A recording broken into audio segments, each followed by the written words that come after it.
Next topic होगा importance of species diversity to the ecosystem. Simple सी बात यह है कि इम्पोर्टेंस क्या होता है स्पीसीज डाइवर्सिटी, यानी डिफरेंट डिफरेंट टाइप की जो स्पीसीज पाई जाती हैं किसी भी एक एरिया में, किसी भी एक इकोसिस्टम में, उसका क्या बेनिफिट होता है। सिंपल सी बात यह है कि अगर हमें डेली खाने में ओनली आलू, ठीक है, केवल आलू की सब्जी और रोटियां मिलें, डेली वही मिले, तो क्या फ़ायदा होगा उसका? कुछ नहीं होगा। हम ये सोचेंगे क्या ये डेली एक ही जैसा मिलता है। लेकिन अगर उसमें डाइवर्सिटी है, किस दिन कुछ मिलता है, किस दिन दाल मिलेगी, किस दिन आलू मिलेंगे, किस दिन कुछ मिलेंगे, किस दिन पराठे मिलेंगे, तो डिफरेंट डिफरेंट टाइप की वेराइटीज़ आती है। उसका क्या बेनिफिट होता है कि हमें हमारा जो डाइट होती है वो अच्छे से बैलेंस होती है, क्योंकि हर चीज़ के अंदर डिफरेंट डिफरेंट टाइप के न्यूट्रिएंट्स होते हैं जो हमारी बॉडी के लिए बेनिफिशियल होते हैं। तो वैसे ही इधर भी जो इकोसिस्टम होता है उसके अंदर जो स्पीसीज डाइवर्सिटी है उसका भी ग्रेटर रोल होता है। उसका इस तरीके से कुछ बेनिफिट होता है, इस तरीके से बेनिफिट होगा कि एक स्टेबल कम्युनिटी के अंदर, एक स्टेबल कम्युनिटी मतलब एक ग्रुप के अंदर डिफरेंट डिफरेंट टाइप की प्रोडक्टिविटी होनी चाहिए, ताकि काफ़ी सारी कोई भी तरीके की किसी भी तरीके की डिस्टर्बेंस ना हो, चाहे वो नेचुरल हो या मैन मेड हो। क्योंकि काफ़ी सारी एलियन स्पीसीज होती हैं जो कि काफ़ी सारे एनिमल्स को ईट कर लेती हैं। तो इस तरीके से अगर डिफरेंट डिफरेंट स्पीसीज होंगी तो वो अपने अपना कंट्रीब्यूशन करेंगी और अपने जो कम्युनिटी होगी उसे स्टेबल करेंगी, ताकि वहाँ पे जो स्पीसीज है वो इंक्रीज हो सके। अगर लॉन्ग टर्म इकोसिस्टम को अगर हम देखें तो outdoor plot provide some tentative answer, जैसे कि Tilman found that the plot with more species show less year to year variation in total biomass, इनकी डाइवर्सिटी कंट्रीब्यूट टू हायर। यानी कहने का मतलब ये है कि अगर डाइवर्सिटी ज़्यादा होगी तो प्रोडक्टिविटी भी ज़्यादा होगी, और अगर प्रोडक्टिविटी ज़्यादा होगी तो ज़्यादा से ज़्यादा स्पीसीज है वो अपने आप को स्टेबल कर पाएंगे, और ज़्यादा स्पीसीज अगर स्टेबल होंगी तो फिर उनकी जो कम्युनिटी है वो भी स्टेबल होगी।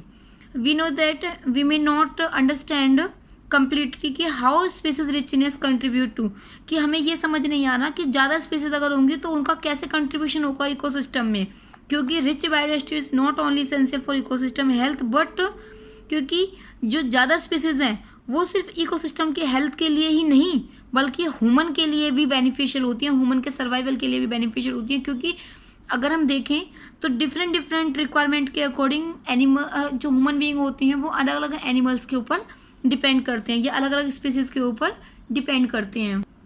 तो यहाँ पे देखो there is no direct answer to show native question when we develop a proper perspective throughout an analogy. तो इसमें एक प्रॉपर डायरेक्ट आंसर तो नहीं है, लेकिन एक क्वेश्चन है जिसे हम रिवर्ट प्रॉपर हाइपोथेसिस बोलते हैं। तो राइवर्ट प्रॉपर हाइपोथेसिस क्या है? देखिए बच्चे ये क्वेश्चन अलग से बन जाता है कि राइवर्ट प्रॉपर हाइपोथेसिस क्या है। Used by Stanford ecologist Paul Ehrlich, इन्होंने क्या बताया? इन्होंने कहा है कि इन एन एयरप्लेन, मान लो कि कोई एक एयरप्लेन है, एयरप्लेन को इन्होंने इकोसिस्टम मान लिया, ठीक है, कोई एक एयरप्लेन है उसको इकोसिस्टम मान लिया, all parts are joint together. तो एयरप्लेन के सारे पार्ट्स एक दूसरे के साथ जुड़े हुए होते हैं यूजिंग थाउजेंड ऑफ राइवेट्स। तो वो इस तरीके से जुड़े होते हैं जैसे कि इसमें जो राइवेट यानी कि जो इसके पार्ट्स हैं एयरप्लेन के जो भी पार्ट्स होंगे तो वो पार्ट्स इस तरीके से हैं जैसे कि इकोसिस्टम के अंदर स्पीसीज होती हैं, यानी लिविंग बींग्स जो भी होंगे वो इस तरीके से होते हैं जैसे कि एयरप्लेन के अंदर उसके पार्ट्स होते हैं, वैसे ही इकोसिस्टम के पार्ट्स भी उसकी स्पीसीज होती हैं। If every passenger travel in it, मान लो कोई भी पैसेंजर उसके अंदर ट्रेवल करता है, किसके अंदर? एयरप्लेन के अंदर।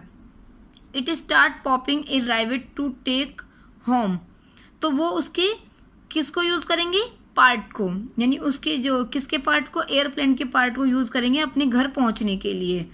Causing a species to become extinct, जो कि स्पीसीज के ख़त्म होने का भी कारण हो जाता है। It may not affect flight safety, क्योंकि इसके अंदर कोई सेफ्टी नहीं है।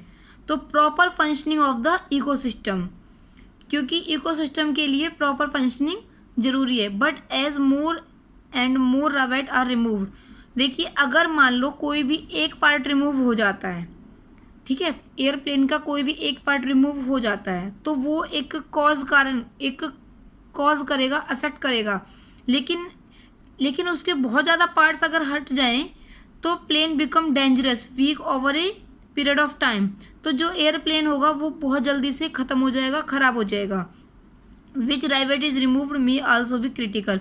इसी तरीके से अगर इकोसिस्टम में से कोई एक स्पीसीज खत्म हो जाती है तो कोई प्रॉब्लम नहीं आती है, दो खत्म हो जाएंगी तो थोड़ी सी ज़्यादा प्रॉब्लम आएगी, लेकिन अगर बहुत सारी स्पीसीज खत्म हो जाएंगी तो ये बहुत क्रिटिकल प्रॉब्लम हो जाएगी। और loss of rivet on the wings यानी कि की species that drive major part. तो इसी तरीके से अगर मान लो उसका जो, जैसे कि एयरप्लेन के सबसे ज़्यादा इंपॉर्टेंट क्या होते हैं, उसके विंग्स। एयरप्लेन के इंपॉर्टेंट पार्ट उसके विंग्स। तो विंग्स अगर उसके रिमूव हो जाएंगे तो क्या होगा, तो flight safety, threat to flight safety, तो उसमें उड़ान भरना बहुत मुश्किल हो जाएगा। Then loss of a few rewards on the seat और विंडो इनसाइड द प्लेन। लेकिन अगर उसकी सीट या फिर उसके विंडो अगर हटें तो उनके कंपैरिजन में अगर उनके विंग्स हट जाएं तो वो ज़्यादा खतरनाक होंगे। इसी तरीके से इकोसिस्टम में भी अगर छोटी एक आधा स्पीसीज अगर रिमूव होती है तो इतनी प्रॉब्लम नहीं है, लेकिन अगर कोई मेजर स्पीसीज अगर ख़त्म हो जाती है तो जो इकोसिस्टम है वो पूरा अनबैलेंस हो जाएगा। ठीक है, तो इसमें सिर्फ यही किया है, इसमें एक इकोसिस्टम को एक प्लेन के साथ कंपेयर किया और ये बताया है कि जैसे प्लेन का अगर कोई भी पार्ट वर्क नहीं करता है या डैमेज हो जाता है तो वो उसकी ट्रैवलिंग में इंजरी के लिए हार्मफुल होगा। लेकिन अगर ज़्यादा पार्ट रिमूव हो जाएंगे तो वो नहीं हो सकती है। ठीक है, फ्लाइट होगी नहीं। और अगर मेजर पार्ट रिमूव हो जाए तो और ज़्यादा मुश्किल हो जाएगी। उसी तरीके से इकोसिस्टम में से भी अगर स्पीसीज रिमूव हो जाएंगे तो वो इकोसिस्टम के लिए हार्मफुल होगी, क्योंकि काफ़ी सारी सभी स्पीसीज का अलग अलग तरीके से कंट्रीब्यूशन होता है इकोसिस्टम के लिए। ठीक है।